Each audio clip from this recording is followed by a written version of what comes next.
नमस्कार दोस्तों, स्वागत है आपका हमारे YouTube चैनल जरधारी क्लासेस में।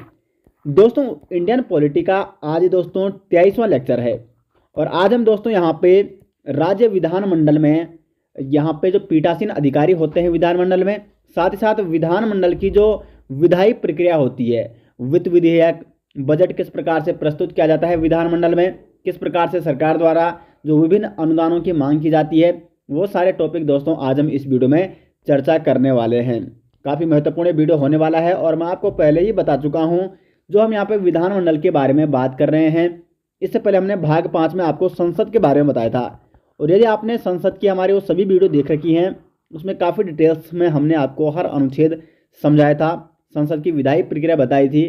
तो संसद के बारे में सारी चीज़ें यदि आपने अच्छे से पढ़ी है तो विधानमंडल को समझना आपके लिए बड़ा ही आसान है, क्योंकि प्रोसेस अधिकांशतः वही है। कुछ कुछ जो भी यहाँ पे चेंज होंगे, क्योंकि देखो जो संसद में अगर हम बात करें तो संसद के जो 2 सदन होते हैं, लोकसभा एंड राज्यसभा, तो यहाँ पे विधायी प्रक्रिया के संबंध में राज्यसभा के पास भी काफ़ी शक्तियाँ होती हैं, विशेषकर साधारण विधेयक जो होता है।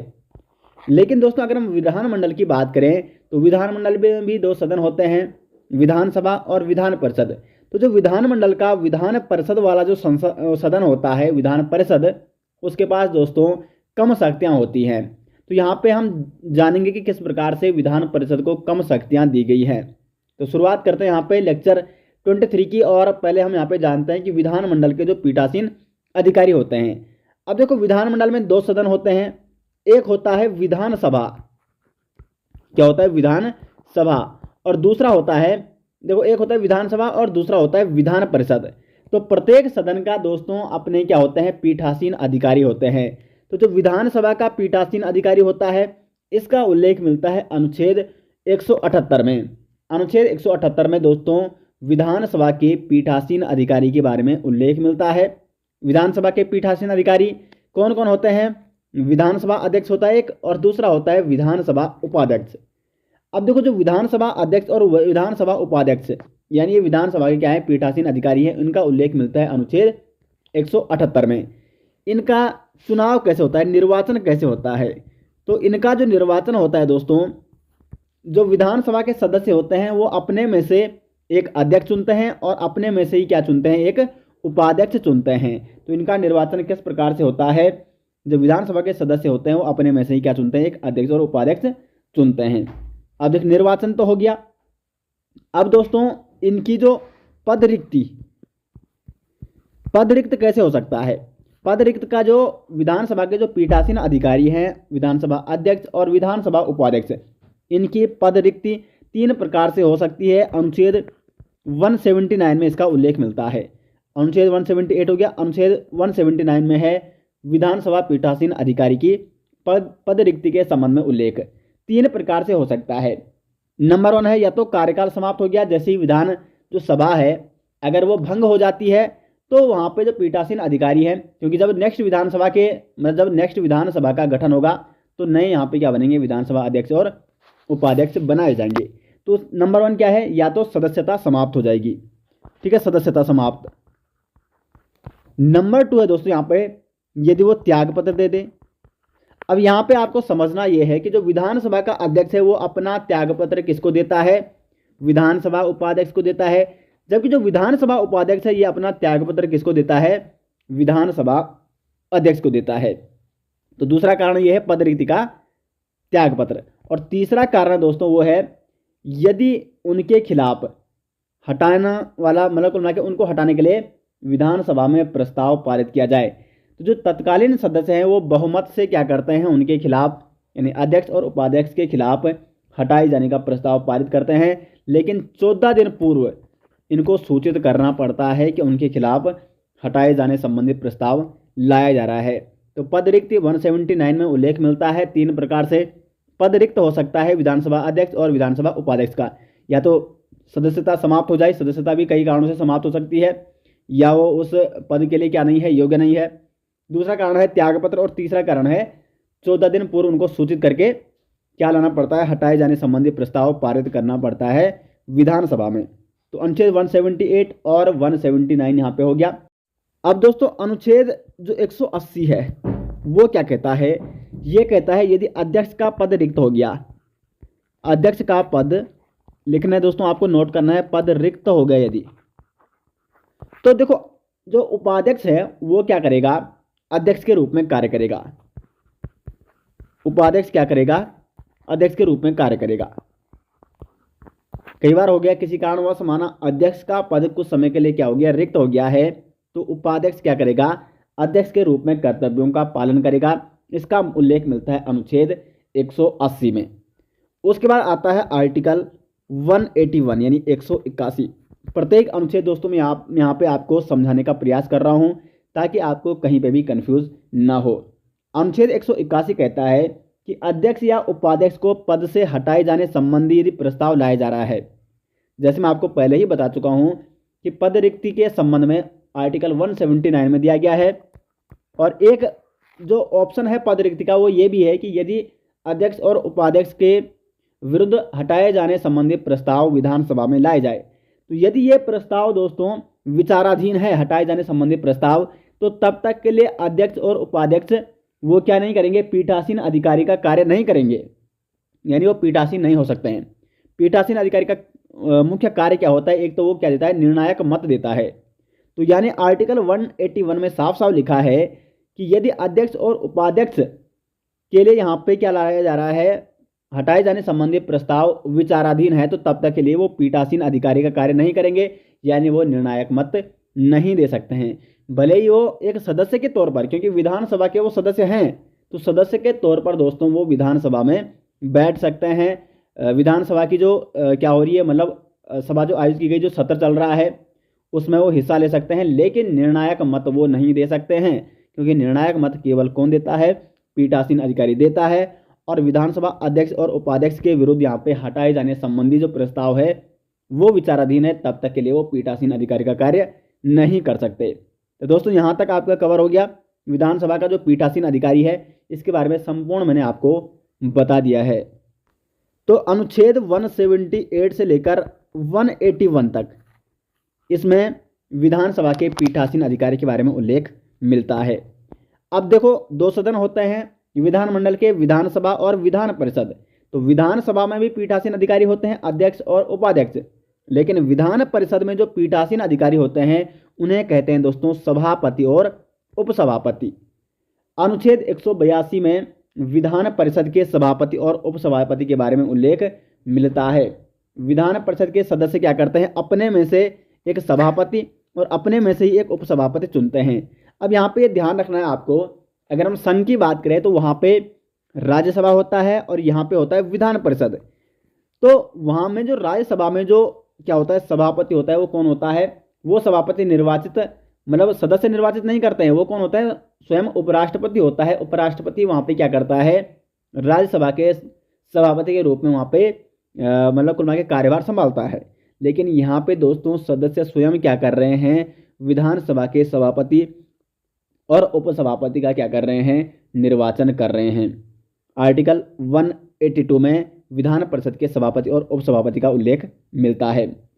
उसके बाद आता है आर्टिकल 183, और आर्टिकल 183 में विधान परिषद के जो सभापति हैं और उपसभापति है, इनकी पद रिक्ति के बारे में बताया गया है, यानी किस प्रकार से ये अपना पद रिक्त कर सकते हैं, इनका पद कितने प्रकार से रिक्त हो सकता है। तो पद रिक्ति के भी यहाँ पे 3 कारण है या 3 ऑप्शन है।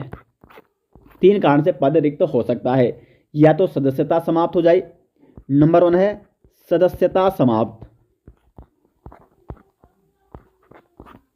नंबर 2 है दोस्तों यहाँ पे यदि क्या है, त्यागपत्र दे दे। तो जो विधान सभा का क्या है, सभापति है, वो लिखित क्या करता है, त्यागपत्र देता है किसको, उपसभापति को, और इसी प्रकार से उपसभापति भी दोस्तों लिखित त्यागपत्र देता है सभापति को। उसके बाद तीसरा जो कारण है वो है हटाए जाने संबंधी प्रस्ताव, हटाए जाने के लिए प्रस्ताव यदि पारित किया जाए, ठीक है। तो तीसरा कारण ये है, और 14 दिन पूर्व इनको सूचित करना पड़ता है, जिस प्रकार से विधानसभा के अध्यक्ष और उपाध्यक्ष को सूचित करना पड़ता है। तो यदि विधान परिषद में उपस्थित जो तत्कालीन सदस्य है वो बहुमत से इस हटाए जाने संबंधी प्रस्ताव को पारित कर देते हैं, तो इनको पद रिक्त करना पड़ेगा, ठीक है। दोनों के लिए सेम यहाँ पे प्रावधान है। तो आर्टिकल 183 में पद रिक्तता के बारे में यहाँ पे बताया गया है। विधान परिषद के जो सभापति और उपसभापति होते हैं वो 3 कारणों से क्या कर सकते हैं, पद रिक्त कर सकते हैं, पद छोड़ सकते हैं। उसके बाद आता है दोस्तों आर्टिकल 184। आर्टिकल 184 में बताया गया है कि यदि सभापति का क्या है, पद रिक्त है, तो उस समय कुछ समय के लिए क्या करेगा, उपसभापति उसका कार्यभार संभालेगा, कार्यभार ग्रहण करेगा और उसके कर्तव्यों का पालन करेगा। आर्टिकल 184 ये कहता है। और आर्टिकल 185 क्या कहता है कि यदि सभापति और उपसभापति दोनों के लिए यहाँ पे क्या है, प्रस्ताव पारित किया गया है हटाने के लिए, प्रस्ताव पारित हटाने के लिए विधान परिषद में, ठीक है, इनको हटाने के लिए यदि विधान परिषद में प्रस्ताव लाया गया है, इनको हटाने के लिए, सभापति और उपसभापति को हटाने के लिए, और यदि वो विचाराधीन है, तो तब तक के लिए दोस्तों ये सभापति का कार्यभार नहीं ग्रहण कर सकते, यानी जो निर्णायक मत है ये नहीं दे सकते हैं। ये आपको नोट करना है, आर्टिकल 185 ये कहता है। तो यहाँ तक हो गया दोस्तों, मतलब 182 से लेकर 185 तक, 182 से लेकर 185 तक विधान परिषद के सभापति और उपसभापति के बारे में उल्लेख मिलता है। उसके बाद आता है दोस्तों आर्टिकल 186, अनुच्छेद 186, और अनुच्छेद 186 में विधानमंडल के जो सदस्य हैं उनके वेतन और भत्तों के बारे में उल्लेख मिलता है, वेतन व भत्तों के बारे में उल्लेख मिलता है। अब दोस्तों देखो यहाँ पे हो गया, इतना हो गया, ठीक है, विधानमंडल के सदस्य भी हो गए, विधानसभा अध्यक्ष और विधानसभा उपाध्यक्ष, और विधान परिषद के सभापति और उपसभापति भी यहाँ पे हो गए, ठीक है। अब आपको यहाँ पे समझ लो इनकी शक्तियों के बारे में, सेम वैसी शक्तियां दोस्तों जिस प्रकार से संसद के जो 2 सदन होते हैं, लोकसभा और राज्यसभा, तो जिस प्रकार लोकसभा के अध्यक्ष की शक्तियां होती हैं उसी प्रकार से विधानसभा के अध्यक्ष की शक्तियां होती हैं, जिस प्रकार लोकसभा के उपाध्यक्ष की शक्तियां होती हैं उसी प्रकार से विधानसभा के उपाध्यक्ष की शक्तियां होती है। और यहाँ भी वही आप उसी प्रकार से आप दे सकते हैं जिस प्रकार से राज्यसभा में सभापति और उपसभापति होते हैं, उसी प्रकार से विधान परिषद में सभापति और उपसभापति होते हैं। तो ये हम आपको डिटेल्स में संसद में बता चुके हैं। उसके बाद आता है एक आर्टिकल 189, महत्वपूर्ण आर्टिकल है। आर्टिकल 189 में दोस्तों सदन में मतदान और गणपूर्ति के बारे में बताया गया है, विधानमंडल में किस प्रकार से मतदान और गणपूर्ति की जाती है। तो देखो मतदान क्या होता है, जनरली अधिकांश जो विधेयक होते हैं सामान्य बहुमत से उन्हें पारित किया जाता है, जबकि कुछ विधेयकों को विशेष बहुमत की आवश्यकता होती है। और अगर गणपूर्ति की बात की जाए यानी कोरम, तो कोरम कितना होता है ये महत्वपूर्ण है। जो कोरम यानी गणपूर्ति, इसका मतलब क्या है कि देखो विधानमंडल में 2 सदन है, विधानसभा और विधान परिषद। तो विधानसभा में न्यूनतम सदस्यों की उपस्थिति और विधान परिषद में भी न्यूनतम सदस्यों की उपस्थिति, इसे कहा जाता है गणपूर्ति या कोरम।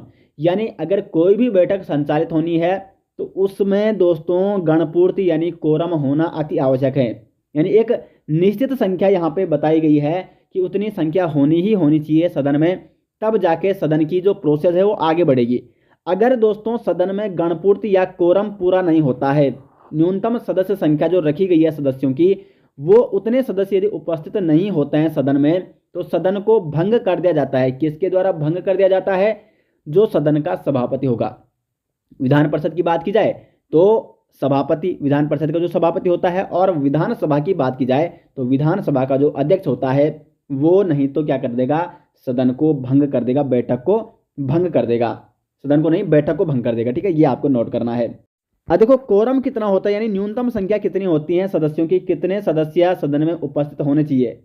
तो दोस्तों या तो 10 या जो कुल सदस्य हैं उसका 10वां हिस्सा, कुल सदस्य संख्या के 10वां हिस्सा, इनमें जो भी अधिक होगा, अगर कुल सदस्यों के 10वां हिस्सा है जो वो 10 से अधिक है तो ये उसमें मान्य होगा।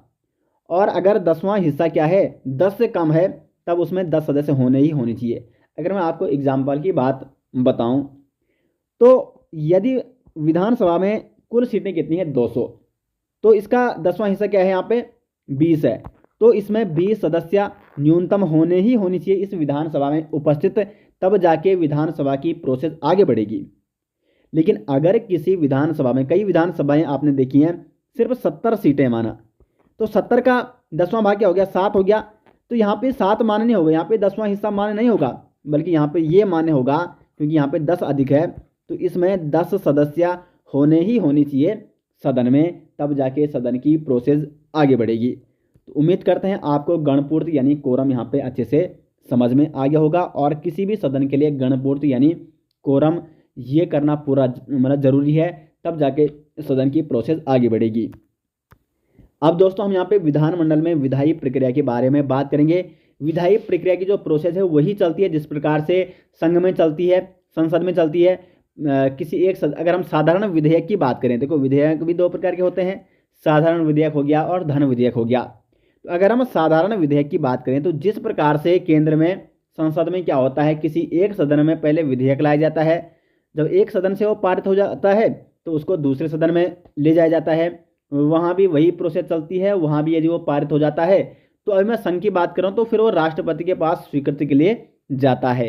लेकिन अगर हम विधानमंडल की बात करें तो एक सदन में आएगा, एक सदन यानी या तो विधानसभा में आएगा, विधानसभा या विधान परिषद, यहां पर सिर्फ क्या लिख रहा हूं, परिषद लिख रहा हूं, ठीक है। या देखो जो साधारण विधेयक है वो किसी भी सदन में लाया जा सकता है, या तो विधानसभा में लाया जाए या विधान परिषद में लाया जाए। अब कई राज्य क्या होते हैं, मतलब ऐसे तो बहुत कम राज्य है ना जहां पे ये दोनों सदन है, अधिकांशतर राज्यों में सिर्फ क्या देखने को मिलता है, विधानसभा देखने को मिलती है। तो जनरली सामान्यतः यही बात है कि उसमें तो वो खैर विधानसभा में ही लाया जाएगा, क्योंकि वहाँ विधान परिषद है ही नहीं। तो यहाँ ये चीज़ आपको समझनी होगी। फिर दूसरे सदन में जाएगा। अब देखो यहाँ पे मैं आपको उदाहरण से समझा रहा हूँ। माना पहले सदन में यहाँ पे क्या लाया गया है, विधानसभा में लाया गया है कोई भी विधेयक, मैं साधारण विधेयक की बात कर रहा हूँ, विधानसभा में कोई भी विधेयक लाया गया है, तो विधानसभा से माना ये विधेयक प्रारंभ हो गया है। अब इसको प्रारंभ होने के लिए यहाँ पे 3 वाचन किए जाते हैं विधानसभा में। क्या है वो 3 वाचन, माना सपोज कोई विधेयक लाया गया है विधानसभा में, प्रथम वाचन में क्या किया जाएगा, विधेयक को सदन में प्रस्तुत किया जाएगा और सरकारी गजट में भी उसको प्रसारित किया जाएगा, प्रकाशित किया जाएगा। द्वितीय वाचन में क्या होगा, देखो अब सभी सदस्यों ने, जो भी विधान सभा के सदस्य हैं उन्होंने वो विधेयक देख लिया है। अब द्वितीय वाचन में क्या होगा कि जो विधेयक पर वहां पे विस्तार चर्चा की जाएगी, सदन के सदस्य जब देख लेंगे तो उस पर विस्तार चर्चा करेंगे, बहस होगी सदन में। सदन में जब उसमें सहमति बन जाएगी तो उसके बाद उसको प्रवर समिति के पास भेजा जाता है। ये चीज़ें दोस्तों मैंने आपको डिटेल्स में बता रखी है संघ वाली, जो केंद्र वाली वीडियो में संसद के बारे में, जब संसद की विधायी प्रक्रिया आपको बताई थी। प्रवर समिति के पास भेजा जाएगा। जब प्रवर समिति इस पर विचार करेगी तो उसके बाद अपनी रिपोर्ट ये प्रस्तुत करेगी, और फिर दोस्तों यहाँ पे एक बार इस पर पुनः विचार किया जाएगा। जब सब कुछ विचार हो गया, यानी अब विचार करने लायक कुछ नहीं है, विधेयक बिल्कुल सही है, तब क्या किया जाएगा, इस पर मतदान किया जाएगा और बहुमत से इसको पारित कर दिया जाएगा। अब देखो विधानसभा में ये विधेयक पारित हो चुका है, अब ये विधेयक जाएगा दूसरे सदन यानी विधान परिषद में। अब जब ये विधेयक दोस्तों विधान परिषद में जाता है तो विधान परिषद के पास यहाँ पे 3 कंडीशन होती है। कौन कौन सी हो 3 कंडीशन, देखो यहाँ पे विधान परिषद के पास ही जा रखा है, ठीक है। दूसरे सदन विधान परिषद में विधेयक अभी पहुंच गया है, तो या तो विधेयक को उसी रूप में पारित कर दे, तो देखो विधानसभा में भी पारित हो चुका है और विधान परिषद में भी यदि पारित हो चुका है तो तब विधेयक जाता है राज्यपाल के पास, और राज्यपाल यदि उसको स्वीकृति दे देता है तो वो विधेयक फिर क्या बन जाता है, कानून बन जाता है, एक्ट बन जाता है। दूसरी कंडीशन क्या है कि यदि विधान परिषद को लगता है कि ये विधेयक सही नहीं है तो कुछ संशोधन के बाद पारित कर विचारार्थ के लिए वो विधानसभा में भेज सकते हैं। यानी विधान परिषद ने देख लिया है कि इसमें कुछ संशोधन करने की जरूरत है, तो वो उसको क्या कर देते हैं, पारित तो कर देते हैं, लेकिन वहाँ पे कुछ संशोधन करने के लिए विधान सभा में उसको पुनः भेज देते हैं विचार करने के लिए। तीसरी कंडीशन क्या है, विधेयक को अस्वीकृत कर सकते हैं। और चौथी कंडीशन क्या है, विधेयक को लंबित कर दिया जाता है। लेकिन यहाँ पे आपको समझने वाली एक बात है, यहाँ पे जिस प्रकार से अगर हम संघ की बात करें, संसद की बात करें, मैं दोनों की तुलना इसलिए कर रहा हूँ यहाँ पे ताकि आपको समझ में आ जाएगा। संसद में क्या होता है, लोकसभा और राज्यसभा के पास साधारण विधेयक के संबंध में दोनों के पास शक्तियाँ होती हैं। यदि राज्यसभा किसी साधारण विधेयक को लंबित कर देती है तो मतलब कुल मिला के राज्यसभा के पास ये शक्ति है वहाँ पे कि वो किसी साधारण विधेयक को लंबित कर देती है तो विधेयक समाप्त हो सकता है। लेकिन दोस्तों विधान परिषद के पास ऐसा नहीं है। विधान परिषद किसी विधेयक को अधिकतम पहले 3 माह के लिए क्या कर सकती है, रोके रख सकती है, और फिर दोबारा 1 माह के लिए रोके रख सकती है। यानी टोटल अगर हम बात करें तो 4 माह के लिए विधान परिषद किसी विधेयक को क्या कर सकती है, लंबित कर सकती है या रोके रख सकती है। उसके बाद अगर ये 4 माह बाद उसको पारित, मतलब 4 माह के अंतर्गत उसको पारित कर दे, और अगर नहीं भी करती है तो विधेयक दोस्तों पारित हुआ माना जाता है। ये आपको नोट करना है। यानी विधान परिषद के बारे में विधेयक को पारित करने के लिए कोई विशेष शक्ति नहीं है, या विधेयक को रोकने के लिए कोई विशेष शक्ति नहीं है। यहाँ पर ऐसा क्यों है, देखो होता क्या है, विधानसभा में कोई विधेयक पारित हो गया, अब वो चला गया विधान परिषद में। विधान परिषद ने वो विधेयक रोक दिया है 3 माह के लिए। 3 माह में फिर अब विधानसभा क्या करेगी, विधानसभा पुनः उस विधेयक को, अगर माना विधान परिषद ने कुछ संशोधन करने के लिए कह दिया है विधानसभा को, अब विधानसभा ये जरूरी नहीं कि उसमें संशोधन करे या नहीं करे, वो विधानसभा की मर्जी है। यदि विधानसभा उसमें संशोधन करती है तो ठीक है, नहीं भी करती है तो ठीक है। पुनः विधानसभा ने यदि वो विधेयक कर दिया है, मतलब पारित कर दिया है विधानसभा ने, और फिर भेज दिया है विधान परिषद के पास, तो विधान परिषद अब दोबारा भेज दिया वो विधेयक, अब सिर्फ 1 माह के अंतर्गत इसको पारित करना ही होगा। अगर ये 1 माह के अंतराल में इसको पारित नहीं करती है तो विधेयक स्वतः ही पारित माना जाएगा और वो सीधे भेज जाएगा राज्यपाल के पास। तो इसलिए यहाँ पे मेरा कहने का मतलब ये है कि विधान परिषद के पास विधेयक के संबंध में ज़्यादा यहाँ पे शक्ति नहीं दी गई है। ये पॉइंट नोट करने लायक है कि विधान परिषद एक विधेयक को अधिक से अधिक 4 माह के लिए रोक सकती है। दूसरी बात यह है यहाँ पे कि माना सपोज कोई विधेयक पहले लाया जा रहा है विधान परिषद में, क्योंकि साधारण विधेयक है किसी भी सदन में लाया जाता है। अब विधान परिषद में लाया गया है और इसके बाद ये जाता है कहाँ, दूसरे सदन में, यानी विधानसभा में। अब यहाँ पे ये तो आप समझ गए कि अगर विधानसभा में पहले लाया जाता है और उसके बाद विधान परिषद में ले जाया जाता है, और विधान परिषद अधिकतम उसको 4 माह तक रोके रख सकती है, 4 माह के बाद वो स्वतः ही पारित माना जाएगा। लेकिन यहाँ पे अगर कोई विधेयक दोस्तों विधान परिषद में पहले लाया जाता है, फिर वो जाता है विधानसभा के पास, और विधानसभा ने यदि उसे अस्वीकृत कर दिया है तो वो विधेयक दोस्तों समाप्त हो जाएगा। यानी विधानमंडल में विधानसभा है जो उसके पास अधिक शक्ति है विधेयक के संबंध में। विधान परिषद किसी भी विधेयक को क्या नहीं कर सकती है, समाप्त नहीं कर सकती है, बल्कि यदि विधानसभा किसी विधेयक को स्वीकृत नहीं करती है तो वो स्वतः ही क्या माना जाएगा, विधेयक समाप्त माना जाएगा। उसके बाद माना दोनों सदनों में क्या हो गया, विधेयक क्या हो गया, पारित हो गया। उसके बाद जाता है राज्यपाल के पास। अब राज्यपाल के पास यहाँ पे 4 विकल्प हैं। राष्ट्रपति के पास सिर्फ 3 विकल्प होते हैं दोस्तों, लेकिन यहाँ पे राज्यपाल के पास एक और विकल्प है। वो कौन सा विकल्प है अभी आपको बताया जाएगा। अनुच्छेद 200 में उल्लेख मिलता है राज्यपाल के पास जो विधेयक के संबंध में शक्ति है, वह विधेयक को स्वीकार कर सकता है। अगर विधेयक स्वीकार कर लिया है, राज्यपाल ने उस पर हस्ताक्षर कर लिए, तो वो बन जाता है एक्ट यानी कानून। दूसरी कंडीशन क्या है, स्वीकृति के लिए रोके रख सकता है। तीसरी कंडीशन है विधेयक को विधानमंडल के पास पुनर्विचार के लिए लौटा सकता है।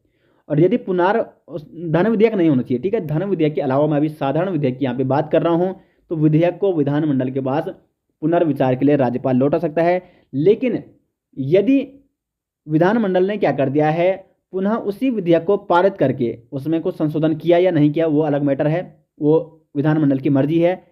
तो अगर दोबारा पारित करके फिर वो राज्यपाल के पास चला जाता है, तो राज्यपाल अभी यहाँ पे बाध्य है कि वो जो उसने एक बार लौटाया था विधेयक, दोबारा यदि उसके पास आता है तो उसे उसको स्वीकृति देनी ही होती है। जैसे केंद्र में राष्ट्रपति को दोबारा जो विधेयक उसके पास आता है उसको भी स्वीकृति देनी ही होती है।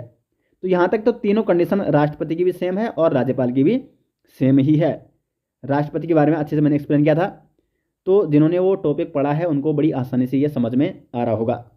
चौथी कंडीशन है दोस्तों, विधेयक को राष्ट्रपति के विचार हेतु सुरक्षित रख सकता है। अगर विधेयक को राष्ट्रपति के विचार हेतु क्या कर दिया है, सुरक्षित रख दिया है, तो तब अब ये विधेयक किसके पास जाएगा, राष्ट्रपति के पास जाएगा। और राज्यपाल की जो ये विशेष शक्ति है, क्योंकि ये विशेष शक्ति नहीं, ये राष्ट्रपति के पास नहीं है शक्ति, क्योंकि राष्ट्रपति किसके लिए विचारार्थ रखेगा, राष्ट्रपति तो सबसे बड़ा संवैधानिक पद है भारत में, उससे ऊपर तो कोई होता नहीं है, लेकिन राज्यपाल रख सकता है दोस्तों। कंडीशन क्या है, यदि क्या है, कोई ऐसा विधेयक है जो संविधान के ढांचे को परिवर्तित कर सकता है, मतलब संविधान को खतरा पैदा कर रहा है, तो उसके लिए वो राष्ट्रपति के विचार हेतु सुरक्षित रख सकता है राज्यपाल। इस विधेयक को अनुच्छेद 201 में राज्यपाल को ये शक्ति दी गई है। अब सारी मतलब कुल मिला के अब वो विधेयक किसके पास जाएगा? राष्ट्रपति के पास जाएगा। अब राष्ट्रपति की मर्जी है, वो उसको स्वीकृत करता है नहीं करता है। लेकिन दोस्तों यदि राष्ट्रपति ने उसको क्या कर दिया है, पुनर्विचार के लिए विधानमंडल को लौटा दिया है और विधानमंडल ने उसको कुछ चेंज करके दोबारा भेज दिया है राष्ट्रपति के पास, तो राष्ट्रपति यहाँ पे बाध्य नहीं है, क्योंकि जिस प्रकार से राज्यपाल बाध्य है, क्योंकि राज्यपाल के पास यदि पुनर्विचार वाला जो विधेयक है वो पुनः पहुंच गया है राज्यपाल के पास, तो राज्यपाल को उसको हस्ताक्षर करना ही होता है। लेकिन राज्यपाल यानी जो राष्ट्रपति है वो विधानमंडल को जो उसने पुनर्विचार के लिए लौटाया था विधेयक, उसको वो विधानमंडल पुनः यदि राष्ट्रपति के पास भेजते हैं तो राष्ट्रपति इसको स्वीकृत करने के लिए क्या नहीं है, बाध्य नहीं है। ये आपको नोट करना होगा। तो विधायी शक्तियां दोस्तों आपको समझ में आ गई होंगी यहाँ पे।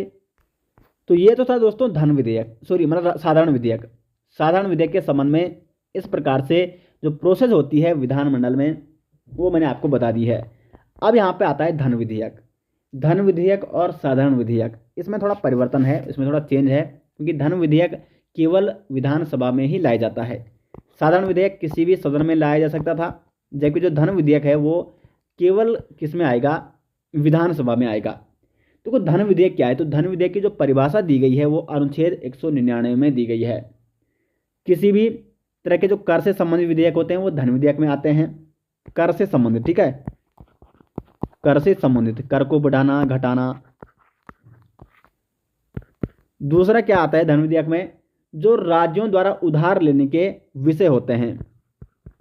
राज्य ने उधार लिया है, माना राज्य उधार विषय, ये भी आते हैं आपके धन विधेयक में।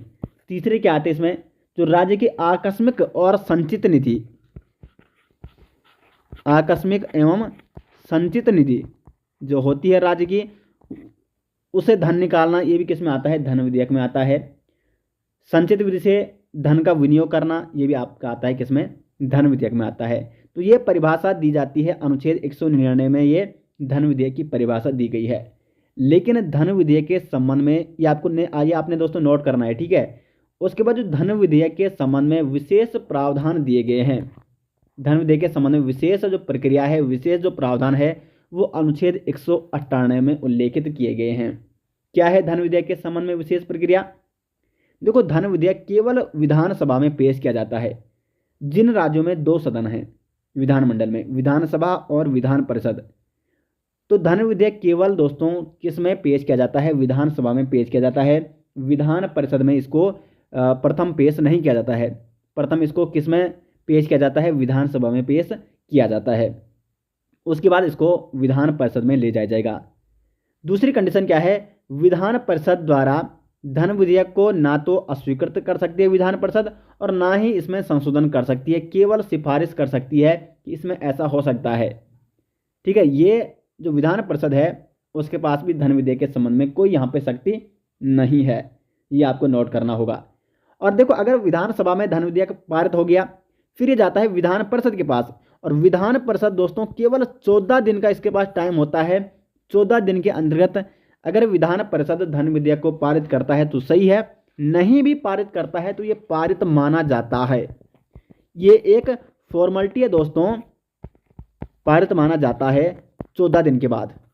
अगर 14 दिन के बाद, मतलब 14 दिन में विधान परिषद ने अगर धन विधेयक पर कोई निर्णय नहीं दिया है तो उसे पारित माना जाता है। इसका मतलब आप कह सकते हैं कि विधान परिषद में धन विधेयक को भेजना सिर्फ एक क्या है, फॉर्मेलिटी है। 14 दिन के लिए भेजा जाता है। अगर वो उसमें निर्णय लेती है तो ठीक है, नहीं भी लेती है तो वो पारित माना जाता है। सेम वही कंडीशन है दोस्तों जिस प्रकार से केंद्र में है। उसके बाद क्या है, राज्यपाल के पास धन विधेयक के संबंध में 3 विकल्प हैं। सबसे बड़ी बात तो यह है कि जब भी धन विधेयक लाया जाएगा उस पर राज्यपाल की क्या ली जाती है, अनुमति ली जाती है। राज्यपाल के परामर्श से, राज्यपाल की अनुमति से ही धन विधेयक को प्रस्तुत किया जाता है वित्त मंत्री द्वारा। अब देखो, विधानसभा से पारित हो गया है, विधानसभा में सर्वप्रथम लाया गया था। विधानसभा के बाद ये जाता है विधान परिषद में। मैं उन राज्यों की बात कर रहा हूं जिसमें द्विसदनात्मक पद्धति है, जिनमें एक सदनात्मक पद्धति है, माना सिर्फ विधानसभा है, तो उनको तो खैर वो डायरेक्ट किस में जाएगा, फिर राज्यपाल के पास पहुंच जाएगा। लेकिन जिनमें द्विसदनात्मक पद्धति है, तो विधान परिषद के बाद ये विधेयक, धन विधेयक जाता है राज्यपाल के पास। अब राज्यपाल के पास केवल 3 शक्ति है। नंबर 1 है स्वीकृति दे सकता है, धन विधेयक को स्वीकृति दे दिया राज्यपाल ने, एक विकल्प तो ये है। दूसरा विकल्प क्या है, स्वीकृति को रोके रख सकता है। और तीसरा जो विकल्प था साधारण विधेयक के संबंध में, वो पुनर्विचार के लिए लौटा सकता था। लेकिन धन विधेयक को दोस्तों राज्यपाल पुनर्विचार के लिए नहीं लौटा सकता, क्योंकि जो धन विधेयक विधानसभा में लाया गया है, मैंने आपको पहले ही बताया है, उससे पूर्व राज्यपाल की अनुमति ली जा चुकी थी धन विधेयक को प्रस्तुत करने के लिए। तो इसलिए धन विधेयक को राज्यपाल पुनर्विचार के लिए नहीं लौटा सकता है। राष्ट्रपति भी धन विधेयक को पुनर्विचार के लिए नहीं लौटा सकता है, उसी प्रकार से राज्यपाल भी धन विधेयक को पुनर्विचार के लिए नहीं लौटा सकता है। और चौथी कंडीशन क्या है, इसके पास मतलब जो एक और शक्ति है राज्यपाल के पास, वो धन विधेयक को राष्ट्रपति की स्वीकृति है तो सुरक्षित रख सकता है। ये आपको नोट करना है। अब मानो सपोज राज्यपाल ने इस वाले विकल्प का प्रयोग कर लिया और धन विधेयक को रोक लिया है राष्ट्रपति की स्वीकृति हेतु। अब राष्ट्रपति के पास जाएगा राज्य का विधेयक, तो राष्ट्रपति के पास भी 3 कंडीशन होती है, या तो वो स्वीकृति दे सकता है या इसे रोक सकता है। लेकिन विधानमंडल के पास दोस्तों पुनर्विचार के लिए राष्ट्रपति भी नहीं भेज सकता है, यानी हम कह सकते हैं सिर्फ 2 ही कंडीशन है, स्वीकृति और दूसरी है रोके रखना, रोक लगा दी। राष्ट्रपति भी पुनर्विचार के लिए नहीं लौटा सकता है धन विधेयक को। तो ये दोस्तों आपको धन विधेयक के बारे में इतना आपको समझ में आ गया होगा। अब आता है दोस्तों वार्षिक वित्तीय विवरण। राज्य का जो वार्षिक वित्तीय विवरण है यानी बजट है, तो विधानमंडल के वार्षिक वित्तीय विवरण यानी बजट के बारे में उल्लेख मिलता है अनुच्छेद 202 में। जिस प्रकार से केंद्र में बजट लाया जाता है, उसी प्रकार से राज्य में भी बजट लाया जाता है। इसमें पूरे वर्ष का व्यय कितना होगा, कौन सी योजनाओं में कितना खर्चा लगेगा, ये पूरा जो वित्तीय विवरण होता है वर्ष का, वो लाया जाता है इस बजट में। और इस बजट को प्रस्तुत तो कौन करता है, देखो राज्यपाल क्या करता है, राज्यपाल प्रत्येक वित्तीय वर्ष के संबंध में राज्य के विधानमंडल के सदन के समक्ष इस वार्षिक वित्तीय विवरण को क्या करेगा, रखवाएगा। लेकिन रखवाएगा किससे, वित्त मंत्री से। आपने देखा होगा ना कि वित्त मंत्री वहाँ पे क्या करता है, भाषण देता है बजट पर, बजट के बारे में बताता है कि इसमें ये है, हमारी सरकार इस बार मतलब जो भी योजनाएं लाती है इसमें इतना खर्च लगेगा, इस क्षेत्र में इतना पैसा दिया जाएगा, शिक्षा के क्षेत्र में इतना हम बजट देंगे और स्पोर्ट के क्षेत्र में इतना पैसा दिया जाएगा। ये सारा मतलब इस वार्षिक वित्तीय विवरण में उल्लेखित रहता है। वहाँ पे भाषण कौन देता है, वित्त मंत्री देता है। लेकिन रखवाता कौन है, राज्यपाल रखवाता है। ये आपको नोट करना है, वार्षिक वित्तीय विवरण को सदन के पटल पर। अब क्या होता है, जब विधानसभा में वित्त मंत्री क्या देता है, भाषण देता है।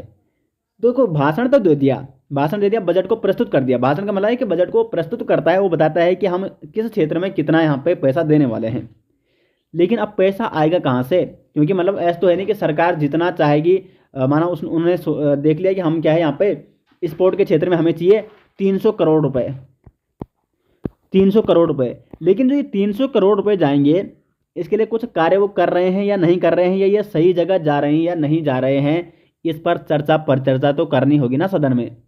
ऐसा तो नहीं होगा कि सरकार अपनी मर्जी से ये 300 करोड़ उठा के ले गई और पता ही नहीं किसी को कि क्या काम हुआ और क्या नहीं हुआ। तो बजट प्रस्तुत हो गया, सरकार ने बजट प्रस्तुत कर दिया कि हमें किस क्षेत्र में कितना पैसा लगाना है।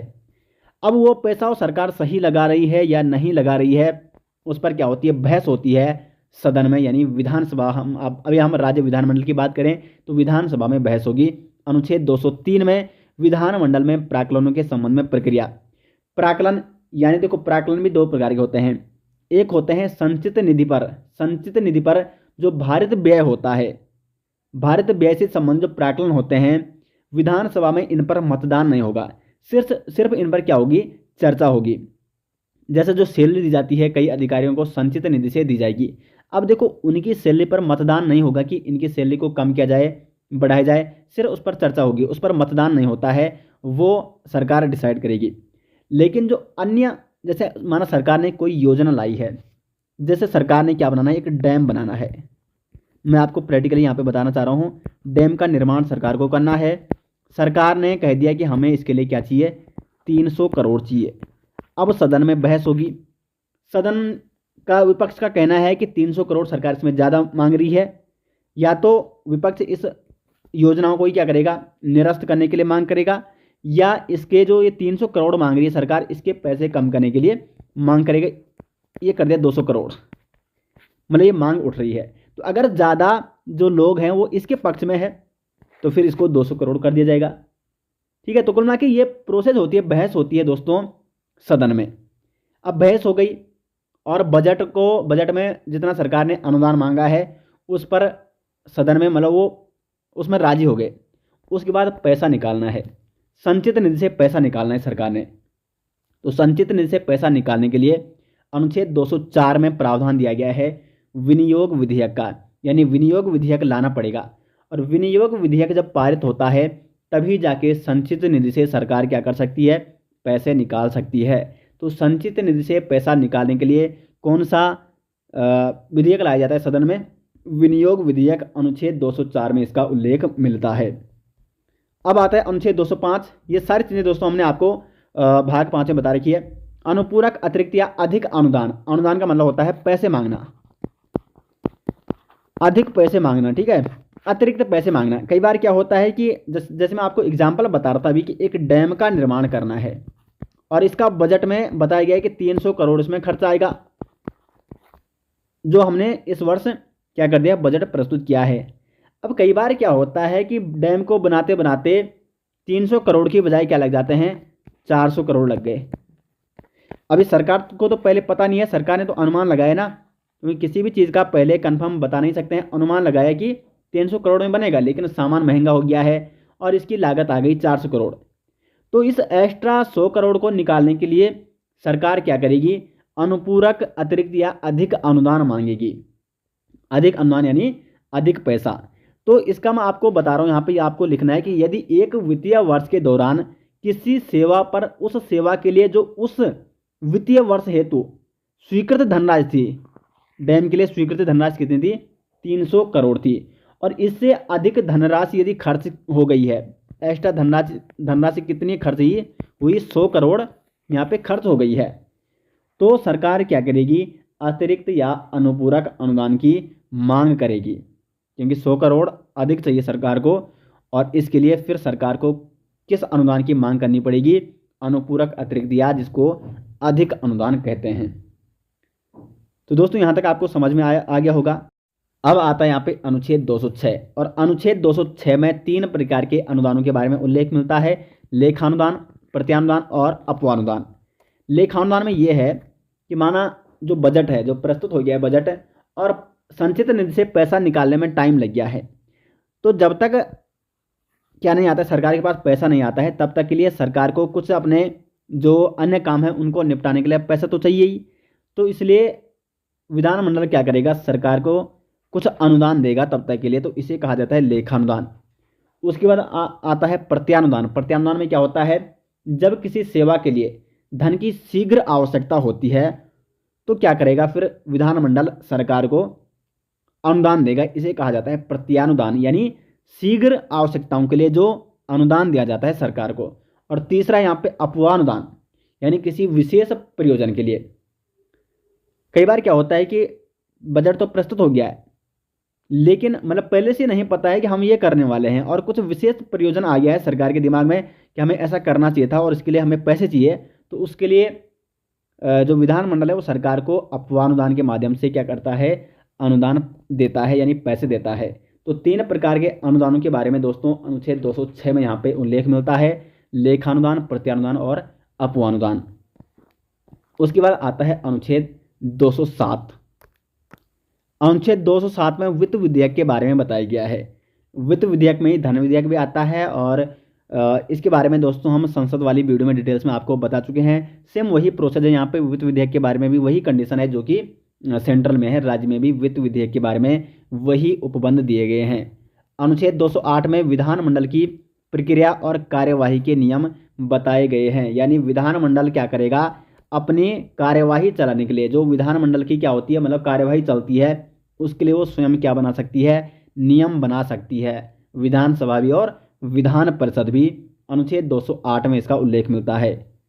उसके बाद आता है अनुच्छेद 209, विधानमंडल में वित्तीय कार्य संबंधी प्रक्रिया का विधि द्वारा विनिमय, यानी वित्तीय कार्य जो चल रहा है, वित्तीय प्रोसेस जो चल रही है, उसके लिए विधि द्वारा नियम कानून बना सकती है विधानमंडल। यानी कि वित्तीय कार्य को पूरा करने के लिए, देखो वित्तीय कार्य ऐसा कार्य है जिसको समय पर पूरा होना ही चाहिए, क्योंकि तभी तो पूरे वर्ष का वित्त प्रस्तुत किया जाएगा, तभी सरकार अनुदान मांग सकेगी। तो वित्तीय कार्य को समय से निपटाने के लिए अगर विधानमंडल चाहे तो कुछ विशेष कानून और नियम भी बना सकती है। ये शक्ति दी गई है विधानमंडल को अनुच्छेद 209 के माध्यम से। उसके बाद आता है अनुच्छेद 210, विधानमंडल में प्रयोग की जाने वाली भाषा।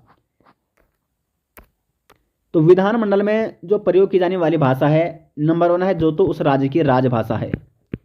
उस राज्य की राजभाषा क्या है, उसमें आप विधानमंडल में बात कर सकते हैं। नंबर 2 है हिंदी या अंग्रेजी में बात कर सकते हैं, हिंदी या अंग्रेजी। लेकिन माना कोई सदस्य ऐसा है जिसको क्या है, ये तीनों भाषा नहीं आ रही है, उस राज्य की राजभाषा भी नहीं आ रही है, हिंदी और अंग्रेजी में बात करना भी नहीं आ रहा है, तो फिर वो किससे, जो विधानमंडल का जो पीठासीन अधिकारी है, अगर विधानसभा की बात की जाए तो अध्यक्ष से, और अगर विधान परिषद की बात की जाए तो सभापति से वो अनुमति ले सकता है। और विधानमंडल का जो पीठासीन अधिकारी है वो यदि उसको अनुमति देता है तो फिर वो किसी अन्य भाषा में क्या कर सकता है, वहाँ पे प्रयोग कर सकता है विधानमंडल में। उसके बाद अनुच्छेद 211 है विधानमंडल पर चर्चा पर निर्बंधन। तो जिस प्रकार से केंद्र में, जिस प्रकार से क्या है संसद में दोस्तों, अनुच्छेद 121 में ये बताया गया है कि संसद में चर्चा पर प्रतिबंध, उसी प्रकार से अनुच्छेद 211 में विधानमंडल में चर्चा पर निर्बंधन लगाया गया है। यानी इसका मतलब है कि जो supreme court and high court के जो न्यायाधीश होते हैं उनके बारे में केवल हटाए जाने संबंधी प्रस्ताव, ये अनुच्छेद 121 कहता है, वो संसद में लाया जा सकता है, उन पर कोई अन्य चर्चा नहीं होगी। तो अनुच्छेद 211 में भी यही है कि विधानमंडल में चर्चा पर निर्बंधन, यानी जो जज हैं, जो न्यायाधीश हैं, उनके बारे में विधानमंडल में कोई ऐसी चर्चा नहीं होगी, उनके कामकाज के बारे में। अनुच्छेद 212 कहता है न्यायालय द्वारा विधानमंडल की कार्यवाही की जांच न किया जाना। जिस प्रकार से यहाँ पे देखो, ये एक दूसरे के क्या है, विपरीत है। यहाँ पे अनुच्छेद 211 ये कहता है कि न्यायाधीशों की, मतलब न्यायालय के जो न्यायाधीश हैं उनके बारे में चर्चा नहीं होगी विधानमंडल में। तो अनुच्छेद 212 कहता है कि न्यायालय द्वारा भी विधानमंडल की कार्यवाही की जांच नहीं की जाएगी। तो एक दूसरे के क्या है दोस्तों, बिल्कुल अपोजिट है, एक दूसरे से बिल्कुल अलग अलग रखने के लिए अनुच्छेद 211 और 212 दिए गए हैं, ताकि न्यायालय अपना अलग कार्य करती रहे और कार्यपालिका अपना अलग कार्य देखती रहे, दोनों एक दूसरे के कार्य में बाधा नहीं डालेंगे। हाँ, अगर क्या हो रहा है संविधान का, कहीं पे क्या हो रहा है संविधान में, मतलब संविधान को खतरा हो रहा है, तब जाके न्यायालय क्या कर सकती है, उसकी जांच कर सकती है। उसके बाद आता है अनुच्छेद 213, राज्यपाल की अध्यादेश जारी करने की शक्ति। राज्यपाल के बारे में जब मैंने आपको बताया था, उसमें आपको बताया गया था कि राज्यपाल किस प्रकार से अध्यादेश जारी कर सकता है, यदि क्या नहीं है, दोनों सदन क्या नहीं है, मतलब दोनों में से एक सदन अभी सत्र में नहीं है, और जिस राज्य में एक सदनात्मक पद्धति है तो उस राज्य में यदि विधानसभा का सत्र नहीं चल रहा है और कोई विशेष परिस्थिति हो गई है और कानून बनाने की सख्त आवश्यकता है, तो कानून, राज्य में कानून कौन बना सकती है, विधानसभा बना सकती है, विधानमंडल बना सकता है। लेकिन अगर सत्र ही नहीं चल रहा है तो फिर ये कानून कैसे बनाएगा। तो ये शक्ति दी गई है राज्यपाल को कि राज्यपाल तब तक के लिए क्या कर सकते हैं, अध्यादेश जारी कर सकता है, तब तक वो कानून बना रहे। ठीक है, तो राज्यपाल में मैंने दोस्तों इसके बारे में आपको डिटेल्स में बताया था। और दोस्तों यहाँ पे हमारा जो विधानमंडल वाला पार्ट था वो कंप्लीट हो गया है, और विधानमंडल की विधायी प्रक्रिया हमें यहाँ पे मैंने आपको बताई, पीठासीन अधिकारियों के बारे में आपको बताया, किस प्रकार से बजट यहाँ पे प्रस्तुत किया जाता है, पूरी प्रोसेस मैंने आपको इस वीडियो में बताने का प्रयास किया है। नेक्स्ट वीडियो में दोस्तों हम हाई कोर्ट के बारे में चर्चा करेंगे, और अब संविधान के कुछ ही महत्वपूर्ण टॉपिक बचे हुए हैं और जल्दी से हम उनको यहाँ पे समाप्त करने का प्रयास करेंगे। उम्मीद करते हैं दोस्तों आपको वीडियो पसंद आई, और वीडियो पसंद आए तो वीडियो को लाइक और शेयर जरूर करें, और हमारी सीरीज कैसी लग रही है कमेंट बॉक्स में जरूर बताएं। मिलते हैं दोस्तों नेक्स्ट वीडियो, तब तक के लिए धन्यवाद।